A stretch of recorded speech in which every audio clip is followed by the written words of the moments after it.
Chapitre 5. Déterminez votre but dans la vie. Nous abordons ici le chapitre le plus important de ce livre.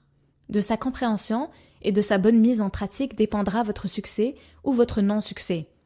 Étudiez-le avec une attention redoublée et mettez en pratique les conseils qui y sont donnés. Ce chapitre est important non seulement parce que le but que vous fixerez à votre vie déterminera toute votre destinée, mais surtout parce qu'il expose l'une des lois spirituelles les plus importantes à connaître dans le domaine de la richesse, la loi du service. Vous devez choisir un but en tenant compte de la loi du service. La vie sur Terre n'a pas de but, il n'y a pas de destin. Pendant longtemps, les hommes ont pensé qu'il existait un destin. Cette croyance n'est pas tout à fait sans fondement, puisqu'elle résulte de l'observation. C'est le résultat d'un raisonnement inductif partant des faits observés. Cependant, il manquait aux hommes une connaissance majeure, une clé, pour bien interpréter leurs observations. Je vais vous expliquer. Suivez-moi pas à pas. Selon la loi de l'attraction, on distingue deux mondes. Le monde intérieur, domaine de nos sentiments, de nos pensées conscientes et inconscientes, de nos croyances, et le monde extérieur, ensemble des conditions, richesse, pauvreté, santé, maladie, etc., dans lesquelles nous vivons. Le monde intérieur est le monde de la cause, puisque toutes les conditions dans lesquelles nous vivons proviennent de nos pensées, de nos croyances et de nos sentiments. Et le monde extérieur est le monde de l'effet.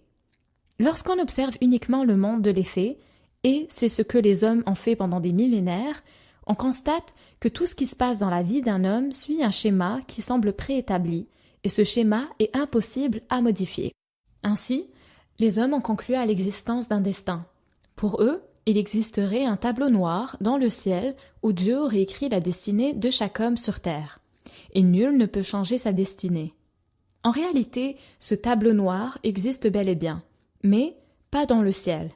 Il est en chacun de nous et se situe dans notre monde intérieur. Et ce qui est écrit sur le tableau noir n'a pas été écrit par Dieu, mais par nous-mêmes grâce à nos sentiments, nos pensées et nos croyances.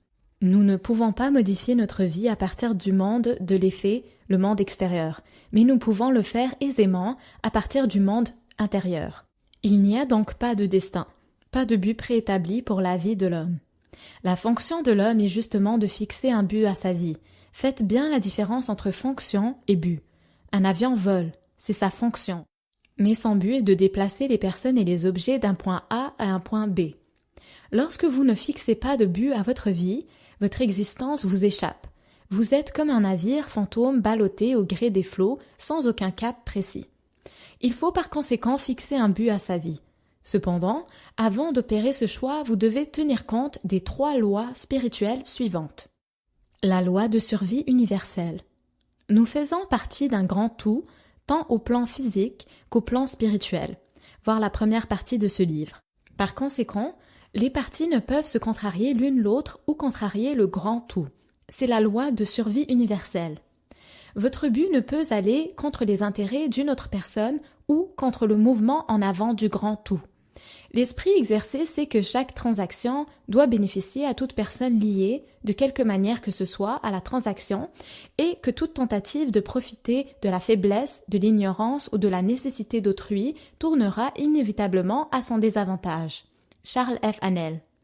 La loi du service. Toute entité vivante cherche continuellement à développer sa vie. Elle ne peut faire autrement. Si elle ne se développe pas, elle meurt. Ainsi, l'univers qui est une entité vivante cherche toujours à se développer, à accroître sa vie. C'est le grand mouvement en avant de l'univers. C'est grâce à ce mouvement en avant qu'une graine jetée dans le sol surgit de terre et produit des centaines d'autres semences. Ce mouvement en avant implique aussi l'amélioration des conditions de vie des hommes sur terre. L'univers cherche constamment à s'exprimer et à servir l'humanité. Lorsque le but que vous vous fixez va dans le sens du mouvement en avant du grand tout, vous devenez un instrument que l'univers utilisera pour accroître sa vie. Vous serez alors porté par les lois spirituelles et vos projets se réaliseront comme par magie. C'est ça la loi du service.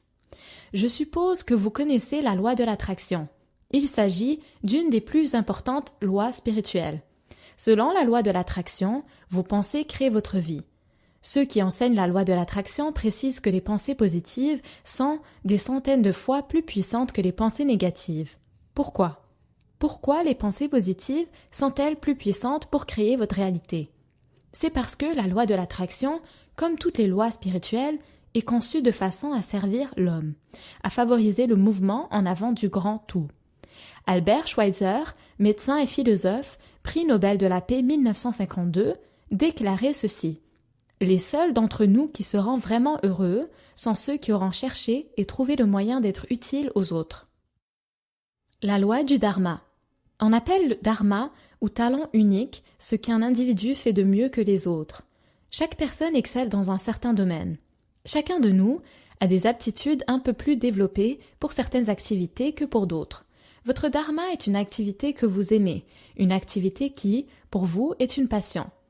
Une activité telle que, lorsque vous y travaillez, vous perdez toute notion de temps. Selon la loi du dharma, vous ne pouvez vous enrichir de façon importante qu'en exerçant une activité liée à votre dharma, à votre talent unique. Pour savoir si votre emploi actuel répond à ce critère, posez-vous simplement la question suivante. Supposons que je gagne 10 millions de dollars au loto. Est-ce que je continuerai de ce travail? Si la réponse est non, alors le travail en question n'est pas votre dharma. La principale raison pour laquelle votre but dans la vie doit respecter la loi du dharma est qu'il vous serait ainsi plus facile de nourrir un désir ardent pour ce but. Le désir ardent est la clé qui vous permettra d'atteindre vos objectifs. Personne ne peut gagner sans se fixer un but précis, savoir ce qu'il veut et être habité du désir ardent de l'atteindre. Un désir ardent d'être et de faire. Voilà le point de départ pour quiconque poursuit des rêves. Je crois à la puissance du désir fondé sur la foi. J'ai vu cette même puissance transformer des gens aux antécédents très modestes en personnes puissantes et riches. Napoléon Hill. J'aimerais vous faire remarquer une chose importante. Vous ne devez pas rechercher votre but comme on part à la quête du Saint Graal. Mieux encore, vous ne devez pas rechercher votre but du tout. Vous devez le créer. En effet, ce but n'existe nulle part. Nous l'avons vu, il n'y a pas de destin. Si votre but existait et qu'il vous suffit de l'identifier, alors il y aurait un destin. Vous seriez destiné à accomplir un but préexistant. Selon la loi du service, l'univers, dans son grand mouvement en avant, cherche constamment à améliorer les conditions de vie de l'homme. Cependant, il n'existe pas de voie préétablie pour cela. Votre boulot est de créer ces voies en vous conformant aux 3 lois spirituelles citées plus haut. Demandez simplement comment vous pourriez rendre service à un grand nombre de personnes grâce à une activité que vous aimez faire, votre dharma. Il y a peut-être une seule activité qui vous passionne vraiment, mais il y a de nombreuses manières d'en faire bénéficier vos contemporains et créer votre but dans la vie. Si vous y arrivez, la récompense sera énorme. L'abondance de l'univers se déversera dans votre vie. Vous obtiendrez la richesse. Je répète encore cette phrase d'Albert Schweitzer. Les seuls d'entre nous qui seront vraiment heureux sont ceux qui auront cherché et trouvé le moyen d'être utiles aux autres. Inscrivez cette phrase quelque part où vous pourrez la voir fréquemment, sur votre bureau par exemple. Méditez-la jour et nuit.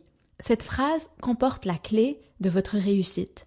Il est inutile de vous mettre la pression en croyant que vous devez réussir du premier coup.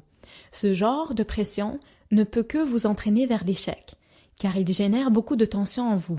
Votre esprit n'est plus libre de chercher à sa guise. Vous perdez toute votre créativité. Vous êtes crispé. Lorsque vous échouez, ne vous découragez pas. Thomas Edison a fait plus de 10 000 essais avant d'inventer la lampe à incandescence. Rappelez-vous toujours ces paroles d'Henry Ford. Échouer, c'est avoir la possibilité de recommencer de manière plus intelligente.